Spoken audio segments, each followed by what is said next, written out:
Hello, BookTube. I have some new releases I thought I'd show you by the dramatic light, while there's any light left. The end of the world is coming here in Boston. It was bright and sunny and humid all day, and that has changed. Ordinarily, right now, as I'm filming this a little bit late in the day, later than I usually do. Not quite sure why. Some sort of impediment of some kind or other, probably a technical difficulty. But ordinarily now would be the beginning of a long, glorious summer sunset. But instead, it's Norse mythology up there. But I've got some new releases or forthcoming books that I thought I'd show. I haven't done that in a while. Just a handful. We don't have to stick around for long. The first one is coming out in October. And it's this. It's The Blue Machine, How the Ocean Works by Helen Zersky? Zersky, is that right? Do I have a sheet for this? Oh, I do. Great. Let's see what we have here. I want you to be able to see the book. Let's see here. Of all the Earth's oceans, from the equator to the poles, are a single engine powered by sunlight, driving huge flows of water, energy, life, and raw materials. Yes, for the upper mile. Okay, for the upper mile.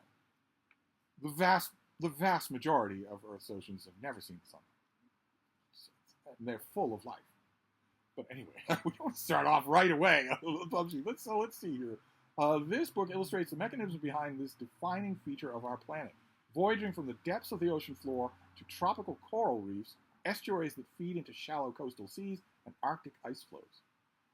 Though we say we live on a blue planet, we almost never talk about that massive ocean engine itself, what it does, why it works, and the many ways it has influenced animals, weather, human history, and culture.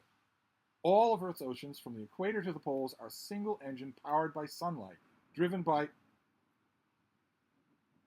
The pub sheet is explicitly repeating the same line.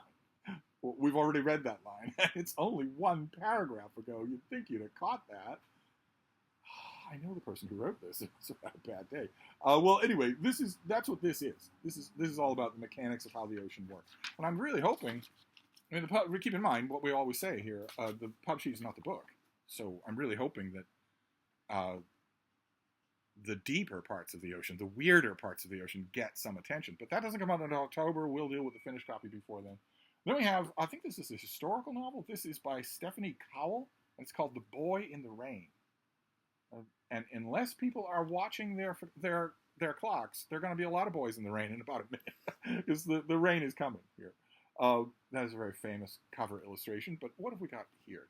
Am I lucky enough to have a shit for this too? No. Oh, goodness gracious. All right, well, we've got a lot of blurbs for this thing, but what have we got here? It is 1903 in the English countryside, when Robbie, a young, shy art student, meets the 29-year-old Anton, who is running from the memories of his brutal childhood and failed marriage. Within months, they begin a love affair that will never let them go. Robbie grows into an accomplished portraitist in the vivid London art world with the help of Anton's enchanting former wife, while Anton turns from his inherited wealth and connections to improve the conditions of the poor. But it is the Edwardian era, and the law sentences homosexual men to prison with hard labor, following the tragic experience of Oscar Wilde. As Robbie and Anton's commitment to each other grows, the world around them turns to a more dangerous place. That sounds really good. I don't know if I'm just sold because it mentioned the Edwardian era, which is my spiritual home, but that does sound good. So this could be the next big gay thing. There's about 2 big gay things a year. And this could be one of them. Of course, there's one surefire way to know if this is the next big gay thing, because it will have a dumb blurb by Garth Greenwell. You can't avoid it. Is he blurbed on here? I'm kind of expecting to see him now. You can't publish a work of gay fiction without him. No idea why, but Jane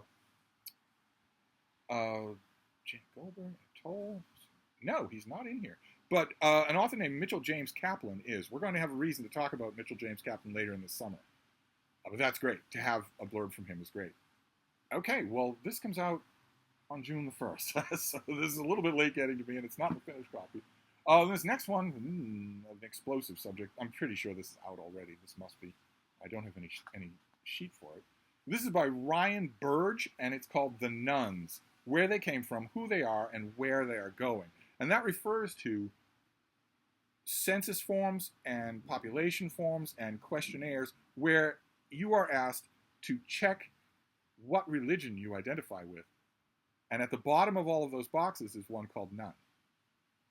You don't identify with any religion at all. And many independent sociological, statistical analyses have shown that the nones, as what they're called, especially hatefully by the religious, are growing by leaps and bounds. Just by leaps and bounds. I would argue that the statistical analysis that we have seen is understating the matter. I think that if you were to honestly canvass young people in America under the age of 22, none of them would be religious. At all. I mean, zero. Unless they were brainwashed in a fundamentalist family. But otherwise, none. The nones would be 100%. They would be zero. I don't believe that religion is going to continue as an active personal force into the next generation with anything like the strength that it has now. And that's not just America.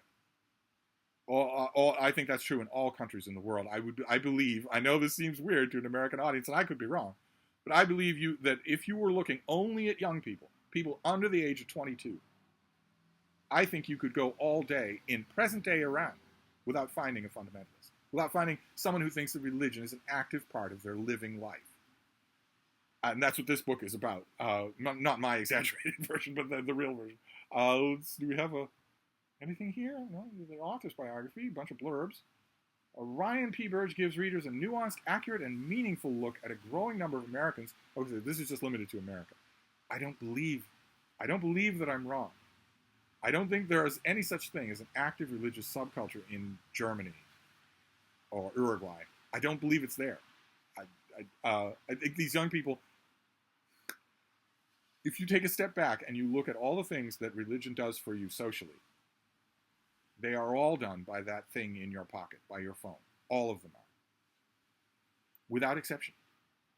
And not only that, but that thing in your pocket, that phone of yours, not only does it give you all the things the religion once gave you, but it gives you a wide open window to test the claims of religion.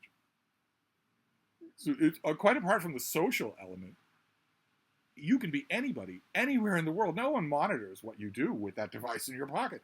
You can be anywhere in the world. You can be a 16-year-old in, the heart of Tennessee.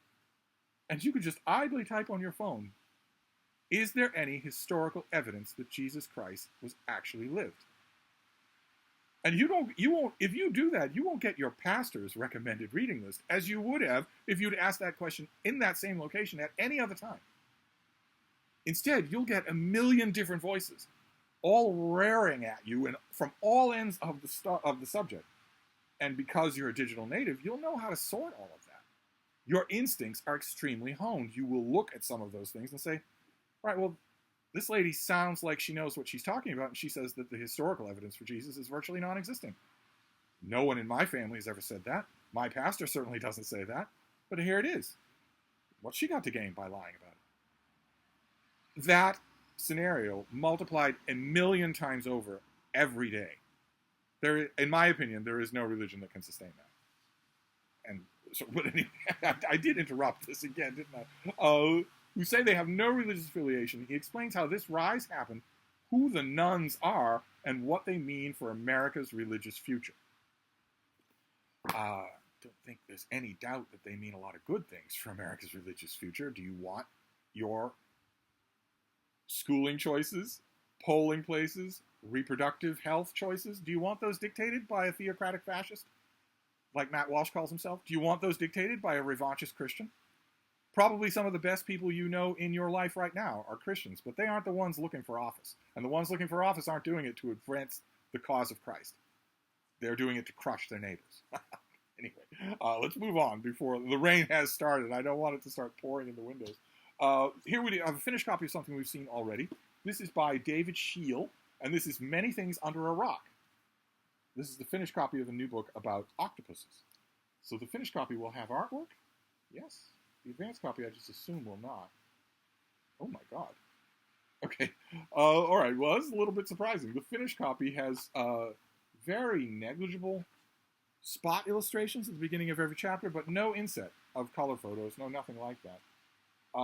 And the author has a wonderful bio picture, and he is the professor of marine biology at Alaska Pacific University. And he's been researching octopuses for 25 years, and that's what this is. This is a book about what they do, what their cognition is like. I've met them. I've met some of them, and their cognition is obvious. It's two things. I've met two large octopuses who were in research facilities, one in Boston and one on the Texas coast. They were in research facilities, and the first time, the one in Boston that I met, I actually was young enough and dumb enough to say, well, if you're doing experiments on how great this animal's cognitive abilities are, isn't it a little cruel to keep it here? And they all started laughing. The whole room started laughing. And the lead researcher said, we're not keeping this octopus here. He could easily escape. He's smarter than we are. He's here because he wants to be here. He's interested. We're feeding him, but that's the smallest aspect of it. He's interested. We're keeping him interested instead of being bored. That's why he's here. Or he could easily be down the drain in 2 seconds. And also, if we know him and we like him, if we thought he was unhappy, we'd return him to the wild. Apparently, it's extremely easy to return an octopus to the wild. They do not acclimate to human life. They could go right back to what they were doing, whatever they're doing. I don't know what they're doing. But in both cases, it was easy to tell. I want to plug somebody's ears here. It was easy to tell that you weren't dealing with a dog-level intelligence, or a pig-level intelligence, or a horse-level intelligence. It was easy to tell that you were dealing with an alien being. A sentient, problem-solving, spatial awareness, sentient being that is completely alien. Where, in order to find the last common ancestor for humans and any kind of cephalopods, you'd have to go back a billion years. It was eerie. That was eerie to see that this creature was looking at me, and knowing that it was looking at me. Just this book, actually, I've read it, and it's quite good. Those of you who are looking for, just general fun natural history, you're going to love it. You're absolutely going to love it. We've got a couple more to go here. We have, this one is by Craig Nelson, and this is V is for Victory. No sheet in this thing? Oh, no, I do have a sheet. So when do you come out? This is probably a June release. Oh, no, May 23rd. This is May 23rd, so I need to get to this tonight. I can't imagine I have anything else to do. I'll probably just read this tonight. So this is by Craig Nelson, and this is V is for Victory, and it's called Franklin Roosevelt's American Revolution and the Triumph of World War II. So you can see right away all the ways that this could be bad, right? If it's rah-rah jingoism about, this one man and his vision for 1 million planes by Christmas or whatever. I don't know if we have any. Yes, we do. We have something here.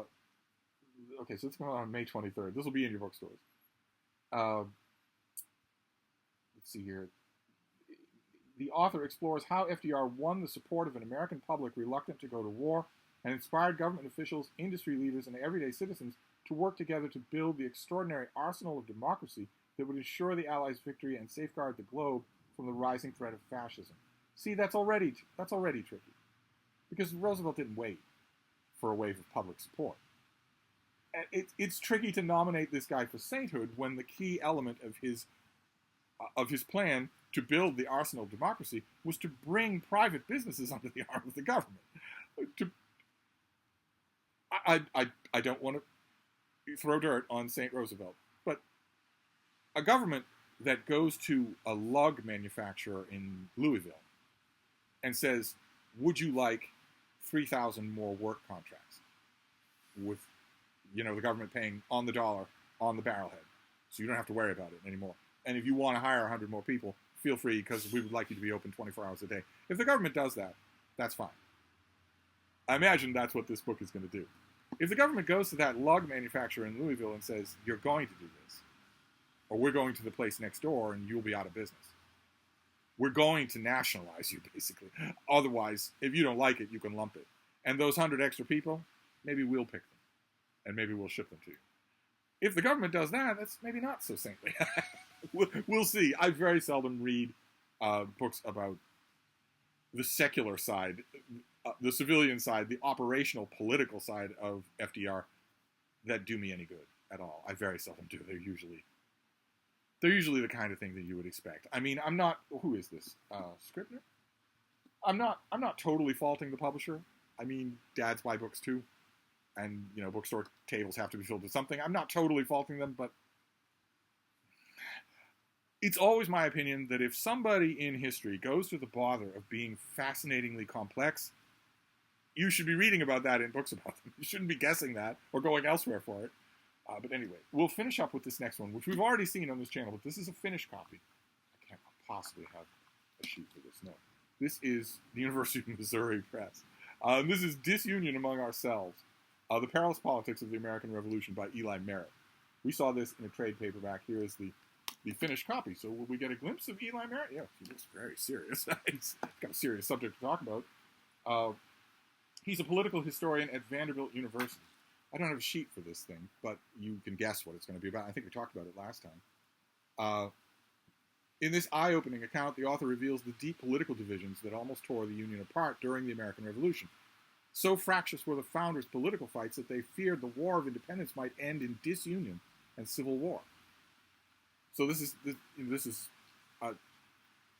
not at all. This is not at all this. That's what I'm saying. This is not at all, the front table of the bookstore, please dad and granddad version of an American Revolution book. There will be those in July. There will be those, but this is one of them. This is going to be far more complex. I confess I haven't got to the advanced copy that I have.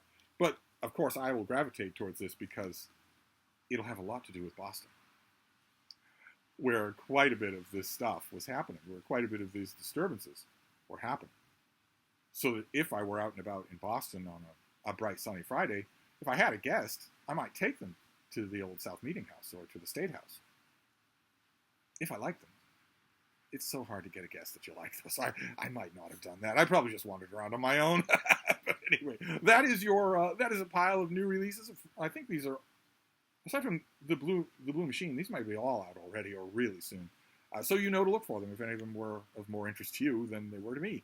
But I'm going to wrap this up, so I'll bid you adieu from the Bean and I, and no one else. I will see you soon. Thank you for tuning.